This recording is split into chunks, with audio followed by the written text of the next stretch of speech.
Hi, guys. Happy Tuesday. I hope you've had an amazing day.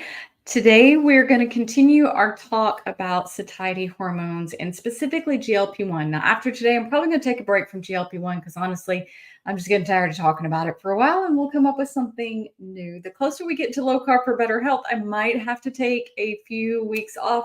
We'll just see when we get there. So, today, I will be honest. I have talked through this on my own a couple of different times and I seem to stumble over myself. So if I'm not as clear as I normally am, or I'm always stumbling over my own words, just forgive me and just know it's just me today. So this is a review of a study that's been out for a while, and I actually mentioned it last week. And it's looking at satiety hormones when you ingest different things, specifically the reaction of satiety hormones when you ingest fat or carb alone, and then what happens when you ingest fat and carb together. So, this study was published in 2010. It's been out for a while. It was published in the Journal of Clinical Endocrinology and Metabolism, which is a very well-known and respected journal. So I think that's a good thing and speaks highly to this paper. And like I said, it was done in July of 2010. The title is The Effect of Glucagon, Glucagon-like Peptide, and Ghrelin of Dietary Fat Ingestion with and without potato. So they are interested, the authors of this study are very interested on the metabolic response, meaning how do we burn things, how do we burn energy, and how certain hormones respond, that hormonal response to food, specifically these macronutrients in the meal. And their aim was to determine the effect of specific dietary fats, either alone or with potato, on glucagon-like peptide, which is otherwise known as GLP-1, the one that's in the most of the weight loss shots that are out there now, and total and acyl ghrelin concentrations in the blood. And they had done a previous study leading up to this one that looked at glucose and insulin response in the same scenario. So they had these different fats, and then they had the potato, and they looked at the glucose and insulin response with the fat alone, the potato alone, and the fat and the potato together. And in that study, what they found is, well, first, when you look at water, you don't see an increase in either the glucose and the insulin remain the same. When you ingested fat or potato, you saw an increase of the insulin and the glucose in both of them. Actually, not a light increase in the insulin. When you increased potato without the fat, you also saw an increase in insulin and you also saw an increase in glucose. And then when you did fat alone, you had a minimal increase in insulin, but you also did not have a change in glucose. So they wanted to see what happened to these satiety hormones. Now let's talk just briefly about what these hormones are and what they do. So glucagon is the first one, and this is a hormone that is produced in the pancreas, which is kind of like our master gland of all of our hormones that controls digestion and breaking down energy. And this specific hormone, glucagon, helps to regulate blood sugar. So it is triggered when your blood sugar goes low. So when your body senses blood sugar going low, the pancreas pumps out glucagon, which sends a message to the liver to produce sugar because your sugar is low. And that's through a process called gluconeogenesis. If you did not have glucagon, you would die from hypoglycemic episodes quite rapidly when you don't eat. So you wouldn't be able to fast because you wouldn't be able to get the message to the pancreas or to the liver to produce sugar. So that's glucagon's job, is to talk to the liver, tell it to produce sugar when sugar is low, like during a time of fasting, so that you don't die. A glucagon-like peptide, or GLP-1, is produced in two different places in the body. The first place that it's produced is in the gut, specifically in the duodenum. The second place is in the brainstem, and most people don't realize that, but GLP-1 is produced in both places, the gut and in the brain. That's why it's such a strong appetite suppressant. So GLP-1 is released from the intestines when it's triggered from an intake of food. So you intake food, the intestines sense that, it releases GLP-1, and GLP-1 goes and does its effects, which are increased fullness and satiety. It regulates insulin secretion. It suppresses glucagon. So it says, hey, glucagon and pancreas, you don't have to be putting out stuff because we got enough sugar to cover this, and it slows gastric emptying. That's why GLP-1, the medication, causes a lot of constipation because it's slowing the gastric emptying or the movement of things through the intestines, which also makes you feel full longer. Now, when you just put in glucagon-like peptide into the internet, it tells you what it is, but it also says that it mainly is in response to a carbohydrate, which it is in the response to the carbohydrate, we'll see for this study, but it mainly is in response to other things. And that's something else we're going to see. So don't always trust everything you read on the internet. Just because it's there doesn't mean it's truth. Hopefully you know that by now. So ghrelin is one of my little favorite hormones to talk about, mainly because I call it the little gremlin hormone. So I say it sits there and says, you're hungry, you're hungry, you're hungry. So it is truly a hunger hormone, and it is produced in the stomach, in the pancreas, and in the duodenum. And it's stimulated by food intake, or it stimulates you to want food. So it's making you hungry. It's making you want to eat. So hi, Kim. Look, I remembered to look and say hi to people and not just stare at my notes the whole time. I'm getting better at this. So let's get back into the study that was from 2010. So what they did is they had like 4 different arms here. And each arm had a different subject to them. So each arm was given a different fat source that it was going to be exposed to. So you had 9 subjects that were put in the lard group, 12 subjects that were put in the olive oil group, and 11 subjects that were put in the safflower group. So I guess there was only 3, not 4, as I just said. I'm stumbling all over myself a little bit. So 3 arms. Equalish amounts of people in each of those. In the group, they were about evenly split between male and female. The people were around the age of 25 years of age. So this is a younger cohort. They had a body mass index of 23. So these are healthy adults. They also did blood work beforehand to look at their thyroid, their liver, their kidneys, their cholesterol, and their A1C. So they wanted to make sure that everybody was kind of in the healthy, normalish state. And I think that's a smart thing, because when our body has gotten unhealthy, it's going to respond differently with these hormones. So you want to try to get as close to a baseline as you possibly can. Now, the setup for this study, each of the subjects was asked to eat a very light meal the day before the test, and then to start fasting at 10 p.m. at night, to not include anything else after 10 p.m. They had to fast for at least that 12 hours. And when they got to the test site, they were given an IV in their arm with normal saline. So normal saline is basically like salty water. There's no sugar in that substance that they're getting. So everybody's getting the same amount there. Everybody's starting from the same fasting level. They were, blood was taken at the time when they first started, like right before they ate. Then it was taken every 15 minutes for the first 2 hours, and then every 30 minutes for the next 2 hours. So they were followed for a total of 4 hours after the ingestion of the meal. Now, the carbohydrate that they used in the study is the plain old white potato, and they were given around 50 grams of this, which they talked about how they cooked it. They called it a boiled potato, but it was cooked in a microwave. I've never boiled potatoes in a microwave. It's been a long time since I've even cooked a potato, but kind of sounds disgusting.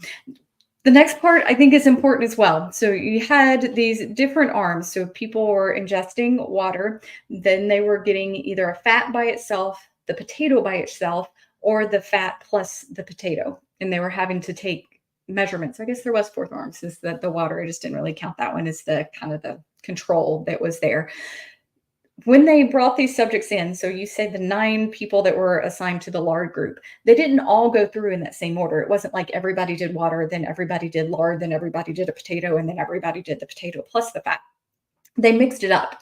And so they just wanted to show that the results were consistent, regardless of which order that you did it in, that the results were consistent. Now, during the study time, clients were also allowed to have water or black coffee to drink, and they were allowed to drink those as much as they wanted to. It was noted that if the clients decided to have black coffee, that they had it with every meal. It wasn't just like they had it with the fat alone or the potato alone. They had it every time they were given a meal, and they were allowed to drink as much as they want, but they did monitor it, and they said that it was about the same amount of coffee with each of the meals.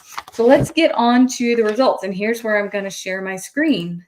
Okay, hopefully you'll be able to see this. So remember, we're looking at glucagon, GLP-1, and ghrelin. Those are the three hormones that we're looking at. So this is the glucagon breakdown here. And so you've got your top group. This is the people who were given lard, the people who are given olive oil, and the people who were given safflower oil. And if you want to know the little differences between the lines, water is this little tight line, and that's in all three of those. And then the fat source is going to be more of your dashed. So think like you're able to pass. That's the fat one. And then the potato alone without the fat has little circles, so it's not going to be as pointy, but it's a solid line with circles. And then the potato plus the lard is going to have more points on it from triangles. So here's what they found, and this is looking at all three of these graphs together for glucagon. So remember, glucagon comes when you need sugar because it's telling the liver to produce sugar. So when you're looking at just a water ingestion only, you see a kind of a slow, steady kind of state with each of them. And why is that? Why do we have a slow, steady state of glucagon when we're just drinking water? Well, we need to produce sugar because we're not taking in sugar, and the body requires a little bitty bit out, to live, but the liver is perfectly capable of pumping all of that out. So it is fairly stable. Now, when they ingested the fat alone, so you're looking at these bigger dashed lines, these here, what they found is there was an increase in ghrelin, but it was also kind of not ghrelin, increasing glucagon, but it was also stable. Well, why? Because, fat doesn't produce sugar. It doesn't turn into sugar. So you're going to need your body to keep pumping out a little bit in that response. When people did the fat plus the potato or the potato alone in each of the three, so you're looking at your solid ones, you initially see a little bitty bump in each of them, and then you see it go down, and then you see it go up. Okay, so actually you don't see it go up. You see it go down, and then it remains steady. Why is that? Well, think about your metabolism. When you first get it, a little bitty bump when you've got that sugar, but then it's like, oh, I've got sugar on board. I don't need to make any more sugar. So the body suppresses the glucagon because it doesn't need extra sugar that is there. So there you go. There is the ghrelin one. Now let's see if I can move over to a different. Aha, look at me. You guys should be so proud. I am not technologically inclined. This one's GLP-1. The GLP-1 is the one that we've been talking about a lot. It's super important because it is your main hormone that makes you feel full and satisfied and wants you to quit eating. Once again, you have your lard, you have your olive oil, and you have your safflower oil. They're all kind of the same setup as before. Here's what we found. Water is still that dotted little line. Let me see if I can move. I'm going to get it. Okay, so the safflower oil, you can see the little dotted line for water there. So with water, the value is stable. It doesn't really change GLP-1. Water doesn't necessarily increase your satiety hormone. It doesn't decrease your satiety hormone. It stays about the same. When you're looking at the fat only, so you want to see the bigger dashes, these here, what happens? Well, it goes up.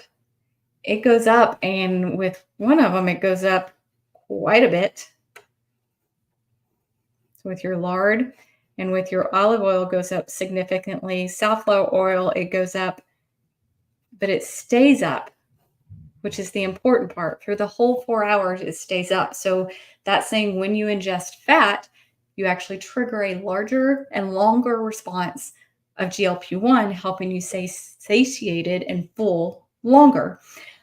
Then when you look at fat plus potato, so fat plus potato is going to be the little pointy line ones. This one, the little pointy line ones, safflower here. So the typical theme there is you get a small increase, but it's a blunted response. And so you have a small increase, and then it kind of flatlines and stays stable off. So your fat with the potato, you get an increase in GLP-1, but then it just kind of fizzles out. What happens when you do a potato alone? So if you're looking at, actually this is potato alone, that small one was your potato with your lard. So with potato alone, you get a small increase, but it wasn't statistically significant compared to water. So it just wasn't really, it did increase a little bit when you had starch, but not a lot. So GLP-1 increases most with fat intake, increases a little bit with some starch, but not really. But the big thing and the other thing that I've noticed with this is you get a teeny bump and then it goes away. So what does that mean in real world terms? Well, if you're eating a starch, specifically in this case, a potato, you're going to feel full for a momentary moment for like the first hour or two, and then you're going to start to get hungry again. You're not going to feel satiated or full for a long term like you would when you're including a fat source. Now, one thing I've noticed is look at the different fat values, and I talked about this. So lard really jumped up GLP-1 a lot, but what I love and why one of the reasons why I use olive oil predominantly is it increases that GLP-1 high, and then it holds it high much longer in a much steady curve. So you're not getting any of that spike and drop with GLP-1. So olive oil is actually very satiating, helps you keep your appetite down. All right, let's look at the next one, which is your total ghrelin. So there's two ghrelin slides. There's total ghrelin and then the acetyl ghrelin response. So I'm not going to point it out in each one, but when you look in each one of these, the lines are still the same. What you find is steady state with water, which makes sense. Water is not going to make you more or less hungry. It's not going to do anything with this. Ghrelin is decreased with fat alone. So when you have an intake of fat alone, ghrelin goes down and stays down. When you look at the potato or the potato with the fat, initially it goes down, which makes sense. You're eating a meal. Initially, it's going to suppress ghrelin until you need to stop eating, but then it goes back up. So there again, not staying full and longer. But another thing that I did notice when you were looking at the different fats is if you are going to eat a potato with a fat, do it with lard because it kept it at a lower level. So win for animal fats there. Lastly, on your ghrelin response, same thing, stable with water alone, kind of stable, kind of the same, didn't change the active ghrelin. Fats decreased it and it remained suppressed long term. So it kept you satiated long term. With the potato and the fat and with the potato alone, once again, you initially had a decrease for the first hour, and then after that, it rebounded back to the fasting level. Yeah. So what can we take away from this little study? It says that they've determined that dietary fats, when ingested alone, they help with the stimulation of glucagon and GLP-1 concentrations, and that they help you to suppress your ghrelin and help you to feel full longer. When you induce or when you add the potato on there, most of the time with or without fat, you have a shorter duration of satiety. More of that ghrelin kicks in and you're feeling hungry sooner, and you're getting less of a GLP-1 response.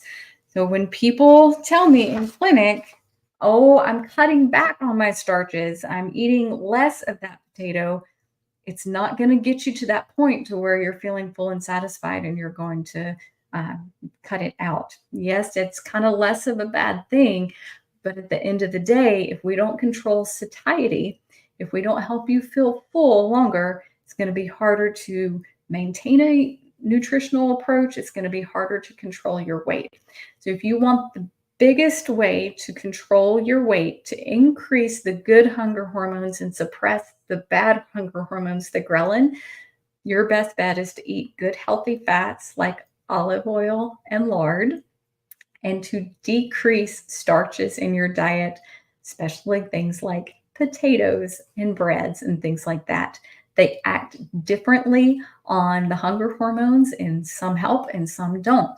And as this study showed, you can't always trust what the internet says, because the internet said, when I pulled it up in Google and just typed in GLP-1 and saw what it was, it said it was put out in response to a meal, especially that meal with carbohydrate. And this is something that we know to have not been true since 2010 when this study came out, that the carbs stimulate the hunger hormones and suppress the satiety hormones. So even though they might be yummy to your tummy or your tongue, they're not good for the tummy on the outside. All right, guys, that's all I got for tonight. We're going to do something different next week. Not sure what it is yet. I'll figure it out then. If you did not get a ticket for Low Carb for Better Health, you can still get the recordings. So go online and purchase those recordings and get all of the good information that's going to be there. And then next year, get your ticket early because it's probably going to sell it again, or at least it better. I love it that people are wanting to come to this event and get good knowledge that is factual and true. So you can get that recording at www.lc4bh.com. So go check that out. Also, there's some links on our Facebook page and whatnot for Nourish, which is a women's event coming up in March that's talking about physical and mental and spiritual health all together. So check out those events and stay tuned for more information and more announcements with the clinic. So till next time, guys, stay healthy and stay well and stay away from those potatoes. They're just a hot mess.